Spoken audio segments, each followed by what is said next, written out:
Welcome to Nasdaq Trade Talks. I'm Jill Malandrino, Global Markets Reporter at Nasdaq. Joining me for this segment, we have Coffey, Market Strategist at TD Ameritrade, to discuss the July reading for the Investor Movement Index. The IMX is TD Ameritrade's proprietary behavior-based index aggregating Main Street investor positions and activity to measure what investors actually were doing and how they were positioned in the markets. Alex, it's great to see you as always. Welcome back to Trade Talks. And it looks like we had a slight uptick here for the second month in a row.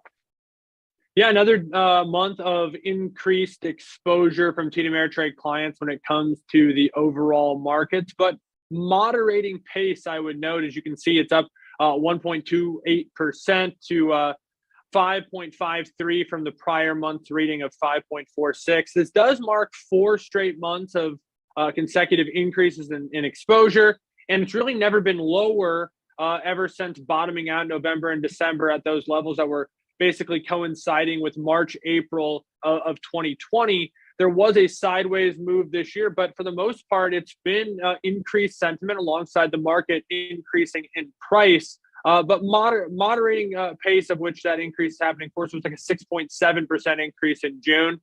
So I think that is notable. Yep. Excuse me. I said 2 months in a row, 4 months in a row. But what I would mention for the second month in a row, I thought the top buys, it was really a mixed bag compared to what we're used to seeing. Yeah, what I've really noticed from diving into this report throughout the years is kind of the general consensus is always kind of thinking that the retail trader or investor would be kind of chasing after moves and going for the momentum plays. But what we found is they're actually a lot more contrarian than maybe they get credit for. And I think this month really illustrates that, with a couple of the top buys being AT&T and Verizon, both names that have been under pressure. There was news items that were kind of clouding the picture for these particular names throughout the month of July. Reports of underground cables that were aging and possibly had toxic lead exposure. That led to some pretty substantial downwards moves. TD Ameritrade clients saw that as an opportunity to kind of buy into sort of that fear and uncertainty that drove that price down.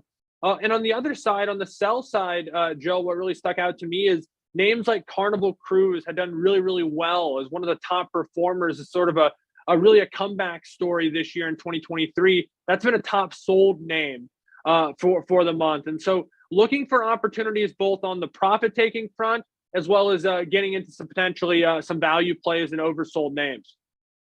All right. And if we look ahead here, right, we're nearly in the middle of August. We're starting to think about back to school. Earnings are about, what, 85, 90% over. What are you going to be looking at as we start to head into the fall months? Yeah, on a macro front, I think it's been an interesting last couple of weeks, Jill, no doubt. Obviously, some of the bank uncertainty really reemerging today with the Moody's downgrade, but obviously the China stuff at the same time, with exports falling to the lowest since February of 2020. Also sounding some alarm bells. But I think we have a market that has been priced not necessarily for perfection, but certainly for optimism. And every chance that we've had to realize that, while it's still not necessarily dark storm clouds ahead, it isn't necessarily 70 and sunny out either. The market's been a little bit willing to be sold off. So I think it's a much different market in August thus far than it was in July. But I'll be looking ahead to the economic prospects, most importantly, as earnings look like they're going to be 3 straight quarters of declines. It's not as positive, I think, as we're led to believe by some of the headlines. All right, Alex, appreciate the insight as always. Thanks for joining us on Trade Talks. I'm Jill Malandrino, Global Markets Reporter at Nasdaq.